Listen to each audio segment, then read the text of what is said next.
Hello दोस्तों, कैसे और आप लोग। आशा करते हैं आप लोग मस्त होंगे और आप सबकी बोर्ड एग्जाम की तैयारी मस्त चल रही होगी। तो जैसा कि हम लोग क्लास 12 केमिस्ट्री का जो चैप्टर नंबर 9 है, 9वां चैप्टर किरण प्रकाशिकी एवं प्रकाशिकी यंत्र वाला, ठीक है, इस चैप्टर को पढ़ रहे थे। तो आज हम इसमें पढ़ने वाले प्रकाश का अपवर्तन, ठीक है, प्रकाश का परावर्तन हम लोग पढ़ चुके थे और भी जो मेन टॉपिक थे, दर्पण सूत्र था, इन सबको हमने इसके पहले वाले वीडियोस पे पढ़ लिया था।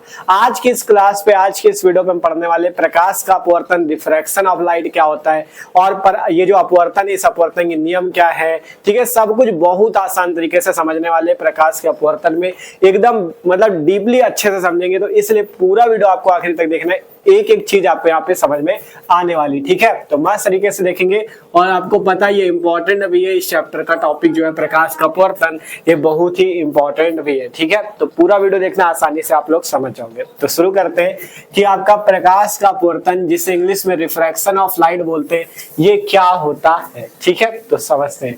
देखो, परावर्तन तो आप लोग समझ चुके थे। परावर्तन पे क्या था, एक परावर्तक तल था इस टाइप से, जिसपे कोई प्रकाश किरण आती थी और उसी माध्यम में वापस लौट जाती थी, और बीच में यहाँ पे अभिलंब था, ठीक है। यहाँ पे बीच में आपतन कोण आई था, यहाँ पे परावर्तन कोण आर था। ये चीज हम लोग समझे थे कि जब कोई प्रकाश किरण किसी तल से टकराती है और उसी माध्यम में वापस लौट जाती है, तो इस घटना को परावर्तन की घटना कहते हैं, ठीक है। लेकिन अपवर्तन में क्या होता है, परावर्तन में तो ये होता है, लेकिन अपवर्तन पे ऐसा नहीं होता। इसमें देखो, इसमें क्या होता है, पढ़ते पहले फिर समझाते हैं। लेकिन जब प्रकाश या लाइट जो है एक माध्यम से दूसरे माध्यम में जाता है, तो वह अपने मार्ग से थोड़ा विचलित हो जाता है। इस घटना को प्रकाश का अपवर्तन कहते हैं, ठीक है। जब प्रकाश किसी एक माध्यम से दूसरे माध्यम में जाता है, तो वह अपने मार्ग से विचलित हो जाता है। इस घटना को प्रकाश का अपवर्तन कहते हैं, ठीक है। एक माध्यम से दूसरे माध्यम में जाने का मतलब समझते हो। माध्यम यहाँ पे क्या है, जैसे कोई भी माध्यम हो, जैसे वायु हो, वायु में प्रकाश जा रहा हो, कांच में प्रकाश जा रहा हो, जल में प्रकाश जा रहा हो, तो ये सभी माध्यम, वायु एक माध्यम हो गया, कांच एक अलग माध्यम हो गया, जल एक अलग माध्यम हो गया, तो ये सभी क्या है, माध्यम है, ठीक है। क्योंकि और कैसे माध्यम होने चाहिए, पारदर्शी माध्यम। पारदर्शी का मतलब जिसपे प्रकाश आर पार जा सके। वायु में भी प्रकाश जा सकता है अंदर, कांच में भी जा सकता है, जल में भी जा सकता है। बस इसमें एक चीज फर्क आता है, प्रकाश की गति का, ठीक है। जैसे वायु, जैसे अभी वायु पे प्रकाश अलग गति से चल रहा है, लेकिन जब उसे कांच में प्रवेश कराओगे तो उसकी गति में क्या आएगा, परिवर्तन आएगा। जल में प्रवेश कराओगे तो उसकी गति में क्या आएगा, परिवर्तन आएगा, ठीक है, मतलब उसकी गति बदल जाएगी। तो यही चीज कहा गया है कि जब प्रकाश एक माध्यम से दूसरे माध्यम में जाता है, तो अपने मार्ग से विचलित हो जाता है। विचलित क्यों होता है, इसीलिए विचलित होता है क्योंकि उसकी गति में परिवर्तन हो जाता है। मान लो प्रकाश वायु में है, अब आपको क्या करना है, उसे कांच में ले जाना है। तो जब वायु से कांच में ले जाओगे, वायु में उसकी प्रकाश की गति दूसरी है, कांच में प्रकाश की गति दूसरी होगी। जब प्रकाश कांच में प्रवेश करेगा तो उसकी गति बदल जाती है, जिसकी वजह से क्या होता है, जिसकी वजह से अपवर्तन की घटना होती है और वह अपने मार्ग से विचलित हो जाता है। देखो कैसे, यहाँ पे देखो आपको समझाते हैं अपवर्तन की घटना, ठीक है। मान लेते हैं यहाँ पे हमारे पास एक तल है जिसे अपवर्तन तल बोला जाएगा, ठीक है। परावर्तक तल था, उसमें एक तरफ पालिश की जाती थी, लेकिन इसमें पालिश आपको नहीं करना है, आपको सिंपल सा इस टाइप से एक तल लेना है, ठीक है। अब इस पे मान लेते हैं हमारे पास एक प्रकाश किरण इस टाइप से आती है, ठीक है। ये हमारे पास एक प्रकाश किरण है, और यहाँ पे एक चीज और ध्यान देना है, इसमें माध्यम अलग अलग होंगे, ठीक है। इसमें अलग अलग माध्यम होंगे। मान लो ये एक माध्यम है, माध्यम एक इसे बोले दे रहे हैं हम, ठीक है, माध्यम एक है। ये एक माध्यम इसे बोले दे रहे हैं माध्यम दो, ठीक है, इसे क्या बोले दे रहे हैं, माध्यम दो। हमारे पास दो माध्यम है, माध्यम का मतलब वही कांच, जल, वायु, यही सब माध्यम, ठीक है। तो हमारे पास दो माध्यम है। तो कहा गया जब प्रकाश एक माध्यम से दूसरे माध्यम में जाता है तो अपने मार्ग से विचलित हो जाता है। तो ये हमारे पास एक प्रकाश किरण है जो यहाँ पे आके पड़ रही है, ठीक है। किस पे पड़ रही है, इस आपतन तल पे पड़ रही है, ठीक है। अब होगा क्या, आपको पता है, जब यहाँ पे ये प्रकाश किरण आई तो इस किरण को क्या बोला जाता है, आपतित किरण बोला जाता है। जैसे हमने वहां पे बोला था आपतित किरण, तो इसे हम आपतित किरण बोल देंगे, ठीक है। आने वाली किरण आपतित किरण कहलाती है। और फिर यहाँ पे आपको पता है जिस बिंदु पे आते हैं उस बिंदु को क्या बोलते हैं, उस बिंदु को आपतन बिंदु बोलेंगे। क्या बोलेंगे, आपतन बिंदु। जिस पे किरण आई उसे क्या बोला जाता है, आपतन बिंदु बोला जाता है, ठीक है। जिस बिंदु पे किरण आती है उस बिंदु को क्या बोला जाता है, आपतन बिंदु। अब आपको पता है इस बिंदु पे हमें एक अभिलंब बनाना पड़ेगा, तो हम यहाँ पे इस टाइप से इस बिंदु पे अभिलंब बना लेंगे, ठीक है। ये हमारे पास क्या है, अभिलंब। अभिलंब पता है आपको, यहाँ पे अभिलंब जो बनता है वो 90 डिग्री के कोण पे बनता है, ठीक है। तो हमने यहाँ पे एक अभिलंब बना लिया है।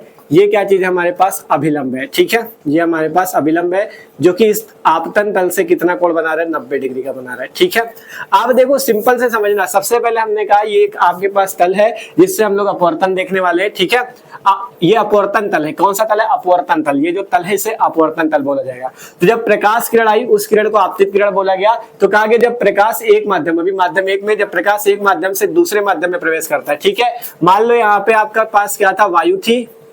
अब वायु से आप कहाँ ले जा रहे हो, कांच में ले जा रहे हो। तो प्रकाश जब एक माध्यम से दूसरे माध्यम में प्रवेश करेगा तो उसका मार्ग विचलित हो जाएगा। ठीक है, ये देख सकते हो अभिलंब है, ये प्रकाश आपतित किरण के रूप में आया और अब क्या होना चाहिए, इसको ऐसे सीधे निकल जाना चाहिए। ठीक है, देखो प्रकाश अगर एक माध्यम से दूसरे माध्यम में ऐसे जा रहा है तो उसको इसी टाइप से सीधा निकल जाना चाहिए, लेकिन ऐसा नहीं होता। क्यों नहीं होता, क्योंकि प्रकाश यहाँ पे दूसरी गति से चल रहा है और जब दूसरे माध्यम में जाएगा तो उसकी गति बदल जाती है, जिसकी वजह से प्रकाश सीधा न जाके अपने मार्ग से विचलित हो जाता है और प्रकाश कुछ इस टाइप से चला जाता है। ठीक है, मतलब उसको जाना चाहिए ऐसे सीधा, ऐसे आया था ऐसे ही निकल जाना चाहिए, लेकिन ऐसा नहीं होता, अपवर्तन होता है इसका। अपवर्तन होने के कारण जो प्रकाश ऐसे आ रहा था और इसको सीधा निकल जाना चाहिए, अपवर्तन के कारण क्या होता है, अपने मार्ग से विचलित हो जाता है। मतलब इसको सीधा जाना चाहिए, अपने मार्ग से विचलित होकर ऐसे घूम जाता है। ठीक है, इस टाइप से देख सकते हो, घूम के इस टाइप से चला गया। ठीक है, तो इस घटना को ही अपवर्तन कहते हैं। ठीक है, और ऐसा क्यों हुआ, हमने बताया ना कि जब माध्यम बदलता है तो उसमें प्रकाश की गति भी बदल जाती है। गति बदलने की वजह से ही प्रकाश अपने मार्ग से विचलित हो जाता है, भटक जाता है। ठीक है, उसको सीधा जाना चाहिए लेकिन मार्ग से विचलित होकर ऐसे हो गया। ठीक है, इस टाइप से। और अगर इस घटना को अच्छे से देखना चाहो तो आप क्या करो, एक गिलास में मान लो पानी ले लो इस टाइप से। ठीक है, यहाँ पे आपने पानी ले लेना है, इसमें अगर पेंसिल को डुबोगे तो आपको जब पेंसिल को डुबोगे ना तो आपको यहाँ पे दूसरी तरह से पेंसिल दिखेगी और यहाँ पे आपको पेंसिल क्या दिखेगी, इस टाइप से आगे की ओर दिखेगी। मतलब प्रकाश ये जो आपको क्या दिखेगा, अपवर्तन दिखेगा। यहाँ पे पेंसिल जब बाहर से देखोगे तो सीधी दिखेगी, लेकिन जब इस पानी के अंदर देखोगे तो आपको पेंसिल क्या दिखने लगेगी, तिरछा दिखने लगेगी। ठीक है, यहाँ पे पेंसिल इस टाइप से होगी और यहाँ पे अंदर इस टाइप से हो जाएगी। ठीक है, चाहे आप चेक करके देख लेना।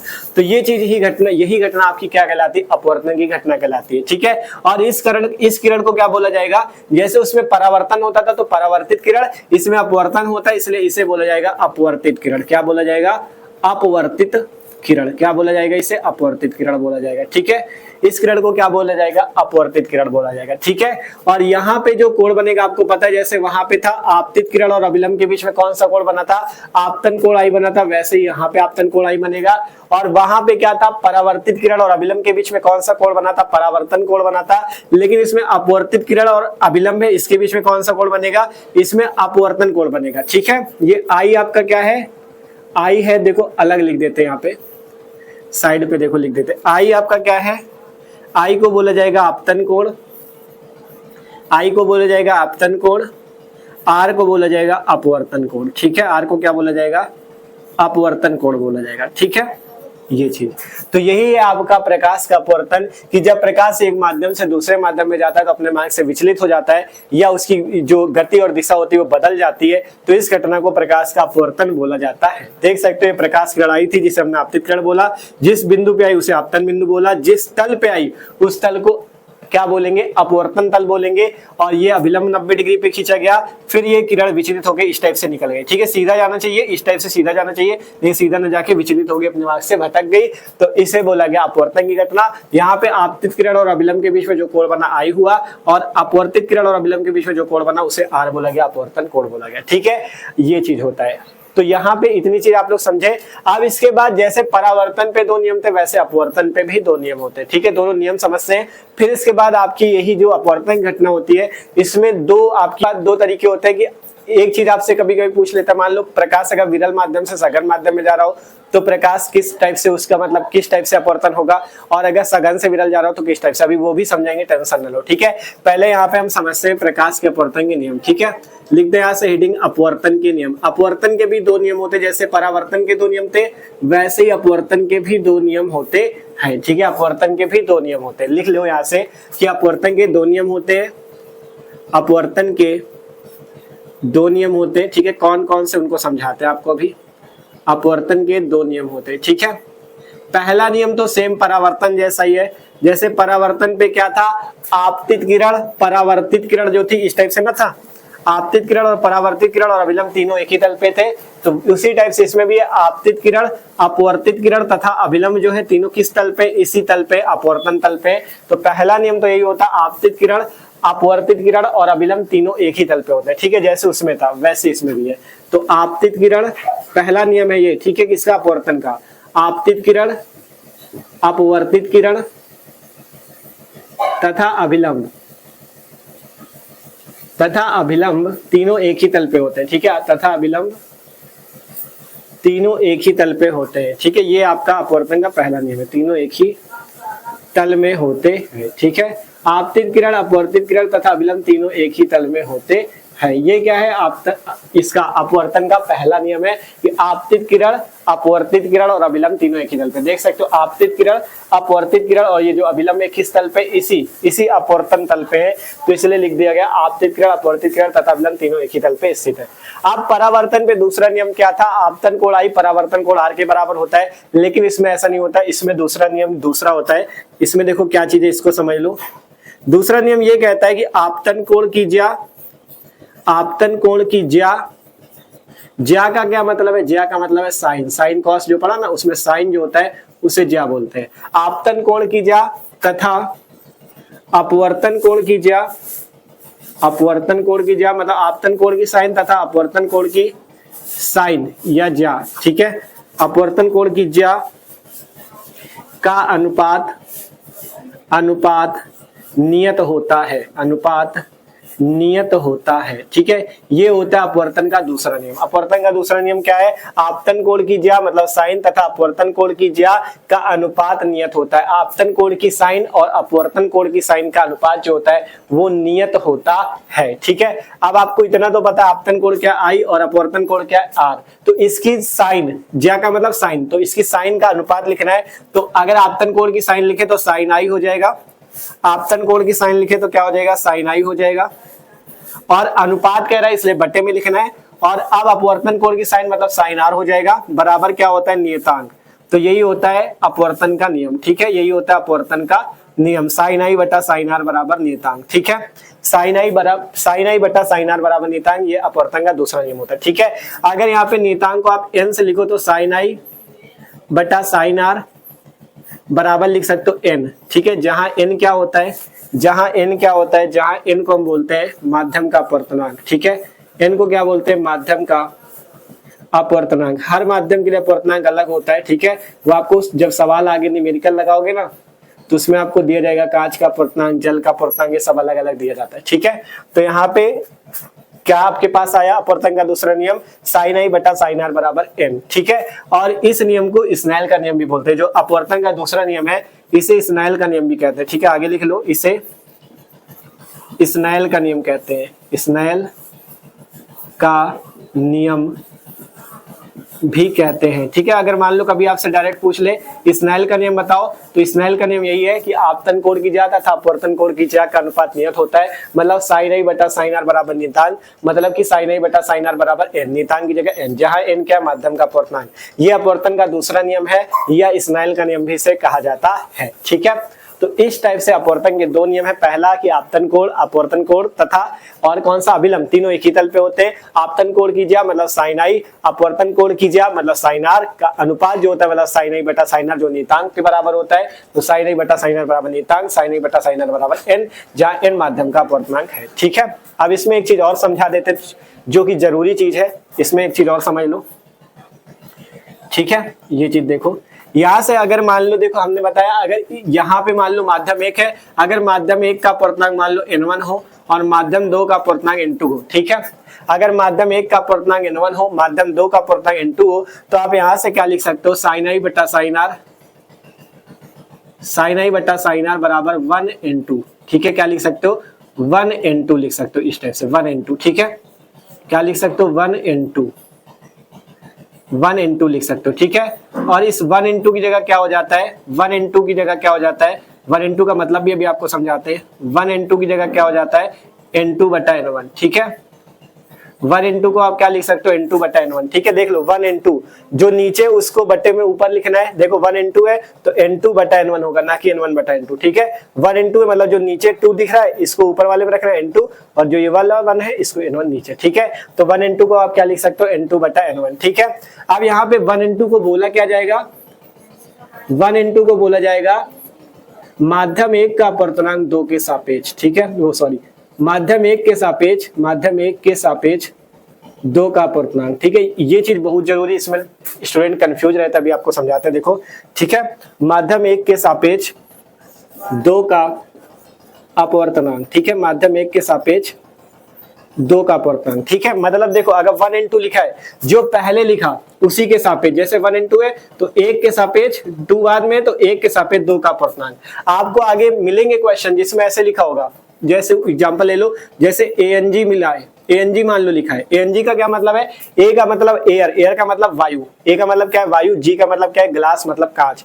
ठीक है, A का मतलब क्या है वायु और G का मतलब क्या है ग्लास मतलब कांच। तो इसका मतलब होगा ANG का, A का मतलब वायु, G का मतलब कांच, तो इसका क्या मतलब होगा, जो पहले होगा उसके सापेक्ष, मतलब वायु के सापेक्ष। क्या होगा, वायु के सापेक्ष किसका, जो बाद में, G मतलब कांच का, वायु के सापेक्ष कांच का अपवर्तनांक। ज्यादातर स्टूडेंट इस चीज में कंफ्यूज रहते हैं, जैसे आपको डायरेक्ट पूछ लिया गया, मतलब कह दिया गया वायु के सापेक्ष कांच का अपवर्तनांक, तो उसमें आपको ऐसे लिखना है ANG के रूप में, ना कि कोई GNA लिख देते तो ये गड़बड़ हो जाता है। ठीक है, जिसके सापेक्ष है उसको पहले लिखो, फिर N लिखो अपवर्तनांक के लिए, और जिसका उसको बाद में लिखा जाता है। ठीक है, ये चीज न्यूमेरिकल पे आपको आगे पता भी चलेगा जब आप लोग करोगे। ठीक है, अभी ये आपको थोड़ा सा समझा दिया, आगे जब सवाल हम लोग लगाएंगे ना तब आपको पूरा समझाएंगे। ठीक है, इस वीडियो पे सवाल नहीं लगाएंगे, सवाल न्यूमेरिकल के लिए अगला वीडियो आएगा। ठीक है, तो ये चीज इतना आपको समझ में आया। देखो पहले हमने यहाँ पे बताया क्या कि अगर माध्यम 1 का अपर्तनांक N1 हो और माध्यम 2 का अपर्तनांक N2 हो तो sin A बटा sin R बराबर 1 N2 लिख सकते हो। ठीक है, 1 N2 क्या है, माध्यम 1 के सापेक्ष 2 का अपर्तनांक। ठीक है, और 1 N2 को आप क्या लिख सकते हो, N2 बटा N1 के रूप में लिख सकते हो। ठीक है, तो यही आपका है प्रकाश का अपवर्तन। ठीक है, इसमें अगर पूछा जाता है पेपर में, मान लो कि अपवर्तन क्या है, प्रकाश का अपवर्तन बताओ, तो इस टाइप से पहले आपको परिभाषा लिखनी है, फिर दोनों नियम लिखने, स्नेल का नियम लिख देना, ये जो दूसरा नियम है चित्र साइड पे बना देना, आपका कंप्लीट हो जाएगा। ठीक है, अब इसमें जो आपको बताया कि इसमें 2 स्थिति होती हैं कि जब जैसे 2 माध्यम है, जैसे माध्यम 1 और माध्यम 2, माध्यम 2 प्रकार के आपको मिलेंगे, एक सघन माध्यम, एक विरल माध्यम। सघन माध्यम क्या होता है, सघन का मतलब है, जैसे सघन का मतलब ठोस माध्यम समझ सकते हो, जैसे कांच। ठीक है, सघन माध्यम में क्या होता है, प्रकाश धीमी गति से चलता है, और जो विरल माध्यम, विरल का मतलब जैसे वायु। ठीक है, विरल का मतलब जैसे वायु। ठीक है, आप मान लो 2 माध्यम आपके पास है, जैसे कांच और जल, कांच और जल, इसमें कैसे पहचानोगे कौन विरल कौन सघन, कांच और जल, तो कांच ज्यादा ठोस है कि जल, तो आपको पहचान जाना है तुरंत कांच। ठीक है, तो कांच सघन माध्यम और जल विरल माध्यम। अब आपको दिया गया 2 माध्यम जल और वायु, तो जल और वायु में कौन सघन कौन विरल, तो आपको बताओ जल ज्यादा मतलब मजबूत है या वायु, तो वायु तो एकदम ही कमजोर है। ठीक है, तो वायु क्या हो जाएगी, विरल माध्यम, और जल क्या हो जाएगा, सघन माध्यम। तो इस टाइप से विरल और सघन पहचाना जाता है। ठीक है, तो इसी टाइप से आपको आगे मिलेगा भी कि जब प्रकाश विरल माध्यम से सघन में जा रहा हो, विरल का मतलब जैसे वायु है और सघन का मतलब जैसे कांच है, मतलब वायु से कांच पे जा रहा हो तो आपका क्या घटना होगी, या सघन से विरल जा रहा है तो कैसी स्थिति होगी। तो अब हम आपको उसको समझा देते हैं, तो आप लोग एक बार इसको पूरा स्क्रीनशॉट कर लो। अब उन दोनों स्थितियों को हम लोग समझ लेते हैं। ठीक है, तो इसे नोट कर लो, और एक चीज और जान लो, जो लोग चैनल पर हो सब्सक्राइब कर लो, क्योंकि यहाँ पे बहुत ही बेहतरीन तरीके से बोर्ड एग्जाम की तैयारी चल रही है। एक एक टॉपिक चाहे फिजिक्स का और केमिस्ट्री का हम लोग बेहतरीन तरीके से पढ़ रहे हैं। ठीक है, डिस्क्रिप्शन पे, इसी वीडियो के डिस्क्रिप्शन पे देखना, आपको नीचे प्लेलिस्ट मिल जाएगी क्लास 12 फिजिक्स की, वहां पे क्लास 12 फिजिक्स के सारे वीडियो, चैप्टर नंबर 1 से सारे वीडियो मिल जाएंगे। क्लास 12 केमिस्ट्री की प्लेलिस्ट है, वहां पे क्लास 12 केमिस्ट्री की चैप्टर नंबर 1 से सारे वीडियो मिल जाएंगे, मस्त तरीके से तैयारी कर सकते हो। ठीक है, तो आप लोग इसे एक बार स्क्रीनशॉट कर लो। अब हम आपको दोनों स्थितियां समझा देते हैं। ठीक है, तो अब इन दोनों स्थितियों को समझ लेते हैं जिससे अपवर्तन आपका होता है। ठीक है, पहली स्थिति ये होती है कि जब प्रकाश, ये जो प्रकाश किरण है ये आपकी विरल माध्यम से सघन माध्यम में जा रही हो, और दूसरी स्थिति होती है जब प्रकाश किरण सघन से विरल में जा रही हो। सघन हमने समझा दिया, सघन माध्यम का मतलब है जिसपे प्रकाश किरण की स्पीड जो गति जो कमजोर हो जाए उसे सघन माध्यम, और विरल माध्यम ऐसा जिसमें प्रकाश की स्पीड ज्यादा हो। ठीक है, जैसे वायु आपका विरल माध्यम है, इसमें प्रकाश तेजी से चल सकता है। कांच आपका कैसा है, सघन माध्यम, इसमें प्रकाश की स्पीड थोड़ा कम हो जाती है, ठीक है। तो ये चीज विरल और सघन माध्यम की बात होती है, ठीक है। तो पहली स्थिति होती है जब प्रकाश विरल माध्यम से सघन माध्यम में जाता है तो क्या होता है, देख सकते हो ये प्रकाश की लड़ाई, ये हमने अभिलंब बना रखा है। तो याद रखना जब प्रकाश जो होता है आपका विरल माध्यम से सघन माध्यम में प्रवेश करता है, ये विरल माध्यम, ये सघन माध्यम, जब प्रकाश विरल माध्यम से सघन माध्यम में प्रवेश करता है तो देखो प्रकाश को कैसा जाना चाहिए, प्रकाश को मतलब आपको पता है विचलित होकर इस टाइप से जाना चाहिए, ठीक है, इस टाइप से, ठीक है, इस टाइप से प्रकाश को जाना चाहिए। लेकिन क्या होता है यहाँ पे ऐसा नहीं होता, ठीक है, प्रकाश को जाना ऐसे चाहिए, ऐसे, लेकिन प्रकाश ऐसे नहीं जाता। याद रखना है आपको कि जब प्रकाश विरल माध्यम से सघन माध्यम में जाता है तो प्रकाश जो होता है इस अभिलंब की ओर झुकता हुआ निकल जाता है, ठीक है, प्रकाश जो होता है इस अभिलंब की ओर झुकता हुआ ऐसे निकल जाता है, ठीक है। इसको जाना ऐसे चाहिए, लेकिन प्रकाश जो होता है इस अभिलंब कौन सा, ये, इसकी ओर झुकता हुआ निकल जाता है, इस टाइप से इसकी ओर झुकता हुआ निकल जाता है, ठीक है। और यहाँ पे जो कोण बनता है वो कोण कौन सा होता है, कोण आई होता है। यहाँ पे जो कोण बनता है वो कोण कौन सा होता है, आर कोण होता है, ठीक है। ये कब स्थिति है, जब प्रकाश विरल से सघन में जाता है तो अभिलंब की ओर झुकता है, ठीक है। ये बात आपको याद रखना है कि प्रकाश जब विरल से सघन में जाता है तो क्या होता है, अभिलंब की ओर झुकता है। ये मोटी बात आपको याद रखनी है कि अभिलंब की ओर झुकता है, ठीक है, अभिलंब की ओर झुकता है जब विरल से सघन जाता है, ठीक है, अभिलंब की ओर झुकता है, ठीक है। और फिर इसमें क्या होता है, जब प्रकाश सघन से विरल जाता है तब आपको पता है प्रकाश को जाना ऐसे चाहिए, इस टाइप से, लेकिन ये ऐसे नहीं जाता। देखो इसको जाना कैसे चाहिए, इस टाइप से जाना चाहिए, लेकिन ये ऐसे नहीं जाता। अब की बार क्या होता है, ये अभिलंब से और दूर हटके निकल जाता है, कुछ इस टाइप से, ठीक है, अभिलंब से और दूर हटके निकल जाता है। ये आपका विरल माध्यम था। तो मतलब आपका क्या होता है, जब प्रकाश कैसे जाता है, जब प्रकाश सघन से विरल जाता है तो अभिलंब ये रहा, अभिलंब से दूर हट जाता है, ठीक है। कैसे हो जाता है, अभिलंब से दूर हट जाता है, जाना ऐसे चाहिए लेकिन चला कैसे जाता है, ऐसे चला जाता है, ठीक है। तो ये बात आपको याद रखनी है, जब प्रकाश क्या होता है विरल से सघन जाता है तो अभिलंब की ओर झुक जाता है, जब मतलब दूसरे माध्यम में पहुंचता है, और जब सघन से विरल जाता है तो अभिलंब से दूर हट जाता है, ठीक है। यहाँ पे ये कोण आई हो जाएगा, ये कोण आर हो जाएगा। बस ये आपको याद रखना है कि जब सघन से विरल जाता है तो अभिलंब से दूर हटता है, ठीक है। क्या होता है, अभिलंब से दूर हटता है, ठीक है, अभिलंब से दूर हटता है। ये बात आपको याद रखनी है। यही दो स्थितियां हैं, इन्हीं में मतलब स्टूडेंट कंफ्यूज भी रहते हैं, लेकिन आपको नहीं रहना। बस ये याद रखो, जब प्रकाश विरल माध्यम से सघन माध्यम में जाएगा तो अभिलंब की ओर झुक जाएगा, जब दूसरे माध्यम पहुंचेगा तो अभिलंब की ओर झुक जाएगा। देख सकते हो अभिलंब की ओर झुक रहा है, यहाँ से कोण आर छोटा हो जाएगा, आई बड़ा हो जाएगा, ठीक है। फिर जब क्या होगा, जब प्रकाश सघन से विरल में जाएगा तो आपका क्या होगा, अभिलंब ये रहा, अभिलंब से दूर हट जाएगा, ठीक है, विचलित तो होगा लेकिन अभिलंब से दूर हट जाएगा, ठीक है। तो अभिलंब से दूर हटता है। तो यही दो स्थितियां होती हैं आपका, जब मतलब विरल से सघन जाता है और सघन से विरल जाता है। इसमें केवल आपको इतना ही समझना होता है, ठीक है।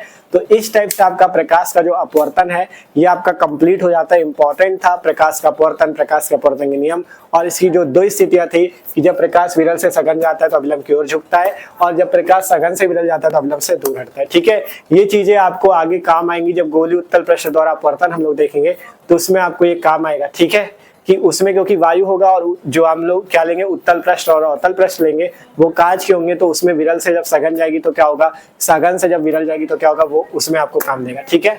तो इसलिए आपको ये चीज समझना जरूरी था, ठीक है। तो आशा करते हैं आप लोग समझ चुके हो पूरा ये टॉपिक जो था। तो वीडियो अच्छा लगा लाइक जरूर कर लेना, और जो लोग नए हो सब्सक्राइब भी कर लो, क्योंकि बेहतरीन तैयारी चलेगी, ठीक है। आगे भी जितने इस चैप्टर के वीडियो आपको मिलते रहेंगे, तो इसलिए कह रहे हैं सब्सक्राइब कर लो, जिससे कोई भी वीडियो आए तो आपके पास नोटिफिकेशन जरूर आ जाए, ठीक है। हाँ, प्लेलिस्ट पे भी वीडियो चेक करते रहना, डिस्क्रिप्शन में प्लेलिस्ट है फिजिक्स की, वहां पे आप देखोगे सारे वीडियो वहां पे मिल जाएंगे, ठीक है।